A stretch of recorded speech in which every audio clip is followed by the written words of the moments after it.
Magandang umaga Pilipinas, narito na po ang magiging lagay ng panahon ngayong araw ng Monday, June 15, 2026.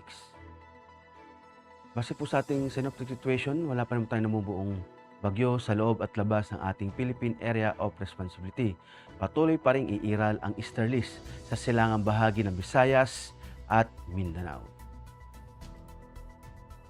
Dulot nga ng easterlies sa silangang bahagi ng Visayas ay makakaranas sila ng bahagyang maulap hanggang sa maulap na papawirin na may pulo-pulong pag-ulan, pagkidlat at pagkulog.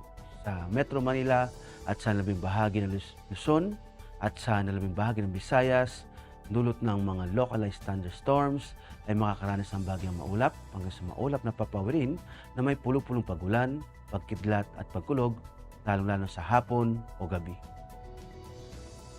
Silangang bahagi ng Mindanao, dulot ng easterlies ay makakaranas ng bahagyang maulap hanggang sa maulap na papawirin na may pulo-pulong pag-ulan, pagkidlat at pagkulog. Sa nalabing bahagi ng Mindanao, dulot ng localized thunderstorms ay makakaranas ng bahagyang maulap hanggang sa maulap na papawirin na may pulo-pulong pag-ulan, pagkidlat at pagkulog, lalong-lalo na sa hapon o gabi.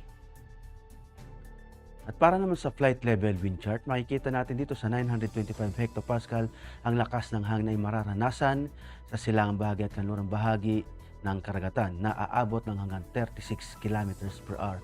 At sa buong kalupaan ng bansa ay aabot lamang ng hanggang 18 kilometers per hour.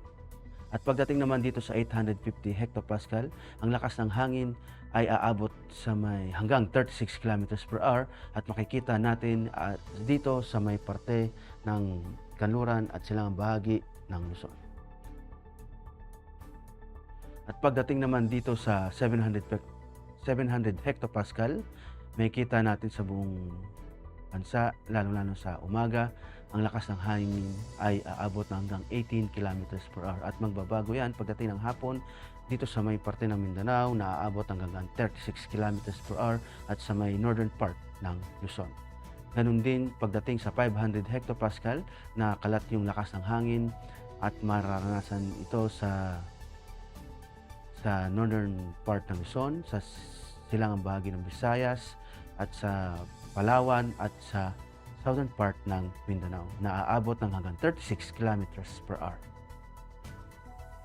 At para naman sa impact to flight operations, dulot nga ng easterlies sa silangang bahagi ng Visayas, Dinagat Island, Surigao del Norte, Surigao del Sur at Davao Oriental.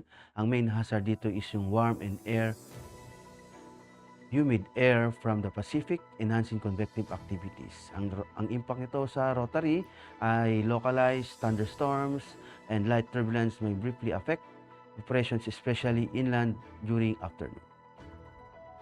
Sa fixed wing naman, generally fair weather with possible isolated cumulonimbus clouds causing short-term delays or turbulence.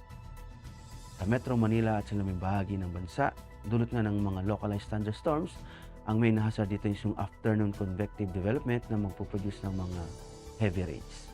Ang impact nito sa Rotary, downburst, strongest and reduced visibility, pose to significant hazard, avoid flight in cumulonimbus activities. Sa fixed wing naman, severe turbulence and wind shear likely during arrival or departure phases.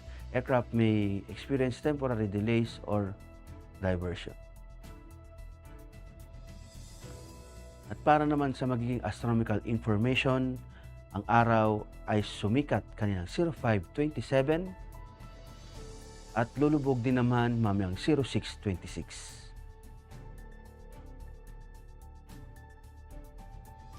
Ngayong araw ay ang moon illumination natin ay new moon.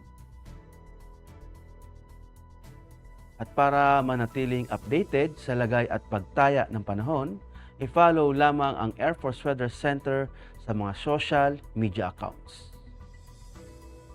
Sa ngalan ng aming commanding officer na si Colonel Alvin Jan Cugador, PAF JSC, ako po si Technical Sergeant Ben Benedict B. Arcilla, Weather Forecaster ng Air Force Weather Center. Maraming salamat po.